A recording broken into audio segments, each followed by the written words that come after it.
keling Nuriddin, aynan biz mana shu so'nggi yillardagi mana aksariyat islohotlarimiz so'nggi 8 yilda amalga oshiryapti. Juda ko'p sohalarda. Siz aynan qaysi yo'nalishdagi bir yuksalishlarni e'tirof etgan bo'lardingiz va bunda mustaqillik bergan ne'mat sifatida qanday alohida e'tirof etgan bo'lardingiz? O'zi so'nggi yillar, aynan shu aytayotganingiz so'nggi 8 yilda umumiy olib qaraganda shaxsan meni hayotimdagi eng tub burilish davr desam ham bo'ladi. Bu o'sha voyaga yetish davridan shu katta insondek o'zimizni his qilgan davr va meni baxtim shundaki, yangi O'zbekistonni qurilish davriga to'g'ri kelganligim va aynan islohotlar davriga to'g'ri kelganligim bo'ldi. Aynan shu oliy ta'lim muassasasiga tayyorlanib yurgan davrlarimda shaxsan o'zim ham 200 ballga yaqin ball bilan kira olmaganman. Undan keyin esa prezidentimizning tashabbuslari bilan mana shu qo'shimcha to'lovlar asosida ta'limga qabul qilinish bo'yicha qarorlar qabul qilingach, mana shu imkoniyatdan foydalanganman dastlab. Undan keyinchalik esa 2021-yillar edi, adashmasam, Toshkent davlat yuridik universitetiga aloqador bo'lgan farmon qabul qilingan. Ya'ni yuridik universitet talabalik davrimda ana shu farmonda yuridik ta'limni va fanni rivojlantirish to'g'risidagi chora-tadbirlar to'g'risidagi farmonlarda aytilgandiki, endi ta'lim yo'nalishi bo'yicha yuridik universiteti dunyoning yetakchi universitetlari bilan almashuv dasturlarini ilgari sursin va bu bo'yicha hamkorlikni bir belgilasin degan yo'l xaritasi chizib berilgandi.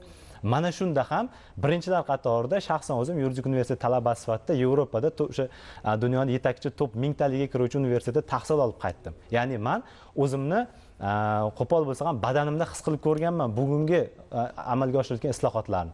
Undan keyin esa aynan mana shu farmonlar asosida yuridik universiteti hamda dunyoning yetakchi 100 taliga kiruvchi bir qator universitetlar bilan hamkorlik memorandumlari imzolandi va o'sha yillarda men universitetimizda shu liderlar safida bo'lganligim uchun universitet tomonidan taklif bildirildi. Sen bizda sardorsan. Mana shu yerda mana Pensilvaniya davlat universiteti bor Amerika Qo'shma Shtatlarida. Prezidentimiz mana shu farmonlar asosida agar tahsil olib qaytsang, seni imtiyoz asosida biz ishga qabul qilishimiz ham mumkin degan bir tashabbuslar ham aytildi. Mana shu farmondan kelib chiqqan holatda shaxsan o'zim shu dunyoning top 100 taliga kiruvchi Pensilvaniya davlat universitetida tahsil olib qaytishga muvaffaq bo'ldim. Va qo'shimchasiga yana o'sha yoshlarga oid davlat siyosati dasturi doirasida yana bir tashabbus ilgari surildi. Ya'ni prezidentimiz 62-60 sonli yoshlarni har tomondan qo'llab-quvvatlashga aloqador bo'lgan alohida yana farmonlar qabul qilindi. Bunda yetakchi universitetlarda tahsil olganlarga endilikda yana qo'shimcha to'lovlar to'lash, ya'ni oyligini olsin, KPI ko'rsatkichlari bo'yicha hammasini olsin va undan tashqari meni farmonim bilan yana alohida qo'shimcha to'lovlar ham bo'ladi degan mazmunda mana shunaqangi bir imkoniyatlar yaratib berildi. Ya'ni aytmoqchi bo'lganligim, so'nggi yillarda amalga oshirilgan har bitta soha, bu tadbirkorlik, iqtisodiy, ijtimoiy sohalar, ta'lim yo'nalishi deymizmi, umuman inson qadri uchun qilinayotgan farovonlikni oshirishga qaratilgan har qanaqangi ishlarimizni bugun O'zbekistonda faol bo'lgan yoshlarning barchasi o'zini tanasida his qilib kelyapti. Mana boya Shohjahon yoshlar parlament a'zosi dedingiz, ko'rsatuv boshida esimdan chiqibdi, men o'zim ham o'zini tanasida his qilib kelyapti. Mana boya Shohjahon yoshlar parlament a'zosi dedingiz, ko'rsatuv boshida esimdan chiqibdi, men o'zim ham Qonunchilik palatasi Qonunchilik palatasi huzuridagi yoshlar parlamentida aynan huquqiy savodxonlik va vatanparvarlik ruhida tarbiyalash masalalari bo'yicha qo'mita raisi hisoblanaman. Mana shu parlamentda, ya'ni qonun chiqaruvchi organda yoshlarning ovozini eshitilishini bir ilgari surilgan tashabbus ham aynan prezidentimiz tomonidan ilgari surilgan edi. 2020-yildagi aynan davlat dasturi doirasida Senat hamda Qonunchilik palatasi huzurida yoshlar parlamentini tashkil qilinishi, aynan mana shu qonunchilik, ijodkorlik sohalarida shunday yoshlarning muammolarini parlamentga ko'tarish darajasida bitta mexanizm bo'lsin degan mazmunda qilingan tashabbus edi. Bir savol bilan yuzlanmoqchiman.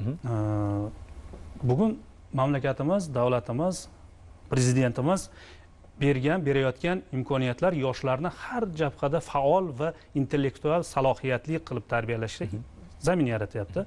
Endi yoshlar uchun tanlov qilish chorrahasi ham bo'lishi mumkin. Ba'zan boshqa tashkilot, boshqa davlatlardan takliflar ham bo'lishi mumkin. Bugun yoshlarimizda vatanparvarlik ruhi, yurtga sodiqlik ruhi kayfiyati qanday? Xo'p, bugungi kunda yoshlarimizda va aynan endi buni poydevorini men aynan o'zim ishlayotgan tashkilotlardan va o'sha yoshlar parlamentidan olamanda, u yerda bo'ladigan suhbatlarda, oddiy o'sha tushlik vaqtlarida ham oladigan bo'lsangiz, birortasida men chet elga ketaman yoki karyeramni chet elda quraman degan qarash yo'q. Barchasi mana shu o'rganganlarimni olib kelaman degan bir qarashda. Ya'ni bugungi kunda o'sha moliyaviy jihatdan ham, yaratilayotgan shart-sharoit jihatdan ham chet elda hech qanaqangi kam emas. Ya'ni siz ilg'or yoshlardanmisiz? Sizga barcha shart-sharoitlarni bugun prezidentimizni o'zlari sizlar menga kamarbasta bo'linglar, hamma sharoit men sizga qilib beraman degan mazmunda qilib beryaptilarmi?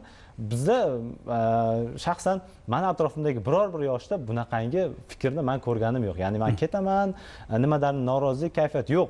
Hammamiz bir bo'lishimiz kerak. Shu vatan bizniki, mustaqillik bizniki, prezident bor, xalqimiz orqamizda turibdimi? Demak, biz qolgan O'zbekiston yoshlarini ham ovozini mana shu yerda biz baralla aytishimiz kerak degan bir qarashda bugun.